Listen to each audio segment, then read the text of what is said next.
सफ़र है ना, ये बड़ा इम्पोर्टेंट है पाकिस्तान के फ्यूचर के लिए। सो इसलिए हम ख़ास तौर पे दाद देते हैं अपने सुप्रीम कोर्ट पे कि जब वाज़िल हमने अपनी गवर्नमेंट्स कुर्बान की, आइन को देखते हुए वकीलों के साथ पहले बैठे, वकीलों ने हमें श्योर किया कि 90 दिन से आगे जा ही नहीं सकता, फिर हमने अपनी हुकूमतें कुर्बान की।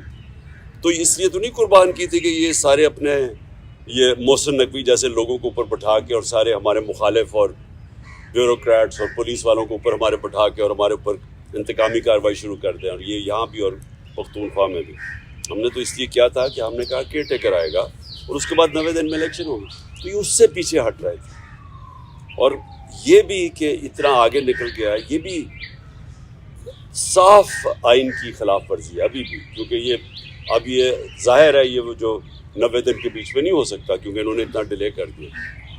तो अपनी अतिया को पहले तो मैं खराज तहसीन पेश करता हूँ, और ये अपने मुल्क के लिए भी ये बड़ी खुशाइन चीज़ है। दूसरे जो माशाल्लाह हमारी सबसे बड़ी पार्टी है पाकिस्तान में, मैं अपनी जुडिशरी को ये आज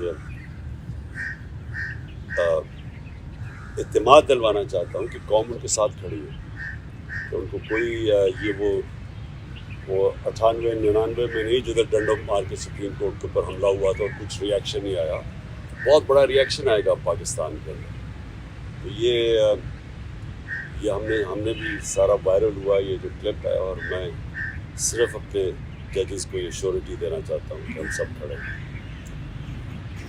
दूसरी चीज़ की मैंने बात करनी थी वो ये, आज बाबर अवान ने एक प्रेस कॉन्फ्रेंस किया है। देखिए, पहले तो 17 मुझे किस्से हैं। मैंने जिन 3 लोगों के नाम लिए थे मेरे ऊपर जब वारदात हुई, तो मैंने उन तीनों के नाम लिए, तो हर चीज़ जो उसके बाद हुई मेरे अटेम्प्ट के बाद, वो मुझे कंफर्म करती है कि वो तीनों मुलव्वस थे इसमें। पहले तो कवर अप करने की कोशिश की, वो नवीद से पहली स्टेटमेंट, फिर शाम को दूसरी स्टेटमेंट आ गई। दूसरी स्टेटमेंट जब वो कर रहा था तो JIT के अंदर रिपोर्ट है कि वहाँ 5 नामालूम अफराद बैठे हुए थे काउंटर टेररिज्म की।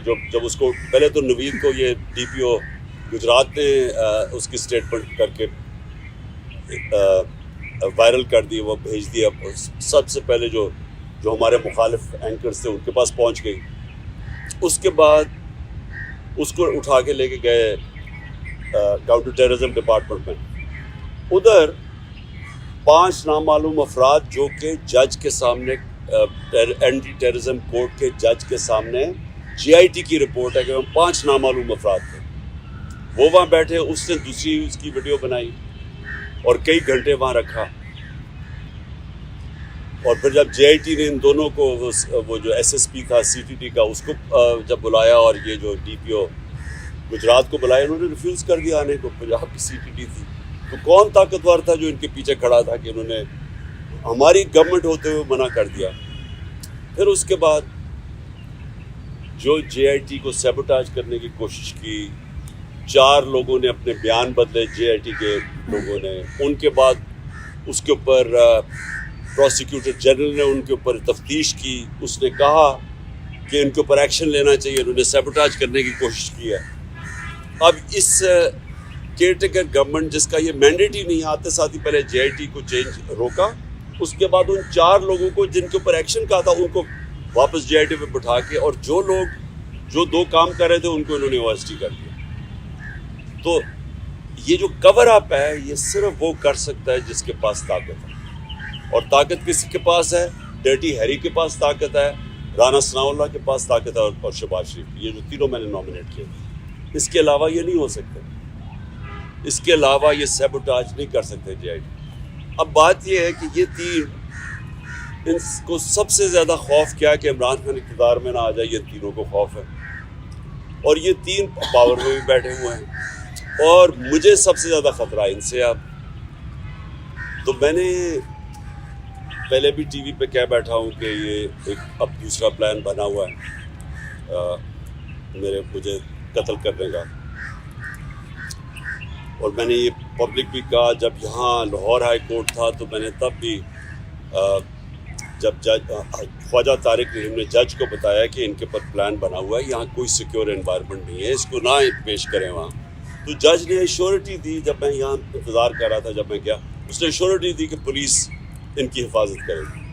وہاں پہنچا, وہاں پولیس ہی بھاگ گئی ساری, کوئی کسی قسم کی پروٹیکشن نہیں تھی, بالکل ایک ایکسپوز تھا کہ کوئی بھی کچھ واردات کر سکتا تھا. پھر انہوں نے مجھے پنڈی بلایا, یہ اسلام آباد میں 3 اپیرنسز تھی. وہاں آج بابر اعوان نے جو اندر کے کیمراز تھے, جو CCTV کیمراز تھے, وہ بند کیے گئے. جو وہاں سیکیورٹی کے لوگ تھے وہ وہاں سے غائب تھے, کوئی سیکیورٹی نہیں تھی. CCTV کیمراز بند کیے گئے, اور بالکل کسی پروٹیکشن کے بغیر میں تینوں عدالتوں کے اندر ایکسپوز تھا. اب سوال یہ ہے کہ یہ کس کے انٹرسٹ میں ہے کہ مجھے کون آپ پروٹیکٹ کرے گا؟ جنہوں نے پروٹیکٹ کرنا ان سے ہی خطرہ ہے. تو عدالت سے ہم اب کوشش کریں گے, سپریم کورٹ کے چیف جسٹس کو بھی میں اب لکھوں گا اپنے وکیلوں سے, ہائی کورٹ کے بھی چیف جسٹس کو, کہ یہ آپ ہماری باری تو جب نواز شریف فیک بیماری ہوئی تھی اس کو, کیونکہ اب تو پتہ چل گیا نا کہ جنرل بیماری نہیں تھی, تو ہمیں ایک جج صاحب نے میں پرائم منسٹر تھا, انہوں نے کہا کہ اگر اس کو کچھ ہو گیا تو ہم ذمہ دار ہیں. تو مجھے کچھ ہو گیا تو کون ذمہ دار ہے, کیونکہ وہ جنہوں نے کچھ کرنا ہے وہی ان کا کام ہے میری حفاظت کرنا. اور دوسری چیز کہ جو نوید جس نے میرے پر قاتلانہ حملہ کیا تھا, اب اس کو عدالت میں نہیں پیش کیا جاتا, اس کی جیل کے اندر اس سے بات چیت کی جاتی ہے کیونکہ اس کی جان کو خطرہ ہے. تو جس کی جان کے اوپر اٹیمپٹ ہو چکا ہے اور خطرہ ہے, اس کو کیوں وہ یہ گھسیٹ رہے ہیں. اور ان کیسز میں یعنی جو مزاحیہ خیز کیسز ہیں, ایسے کیسز ہیں جن کے اوپر کبھی یعنی اگر دنیا مذاق اڑائے گی کہ ایک ٹیررزم کا کیس کر دیا وہاں الیکشن کمیشن کے باہر, جبکہ میں وہاں تھا ہی نہیں, میں گھر پہ بیٹھا ہوا تھا, وہ مظاہرہ ہو رہا ہے, میرے اوپر دہشت گردی کا کیس کر دیا. یا دوسرا وہ جو ایک اور, اب سب کو پتہ ہے کہ الیکشن کمیشن پوری طرح, اب تو خیر ساری قوم کو پتہ چل گیا کتنی جانبدار ہے, یہ تو حکم ہی ساری ان سے لیتی ہے. اس نے کیسز کیا فورن فنڈنگ کا, وہ بھی کوئی کیس نہیں ہے, اب وہ چینج ہو گیا پروہیبٹیو فنڈنگ کا. اور دوسرا یہ ہے یہ توشہ خانہ کا کیس, وہ بھی میں اب سب کے سامنے کہ جس وقت کو دونوں کیسز عدالت میں گئی اوور ٹرن ہو جائیں کیونکہ کیسز ہی نہیں ہیں, تو ان کے اوپر مجھے بلایا جا رہا ہے اور میری جان کو ایڈجسٹ کر رہا ہے. تو اس کے اوپر ہم انشاءاللہ اپنے وکیلوں کے ساتھ بیٹھ کے اپروچ کریں گے سپریم کورٹ.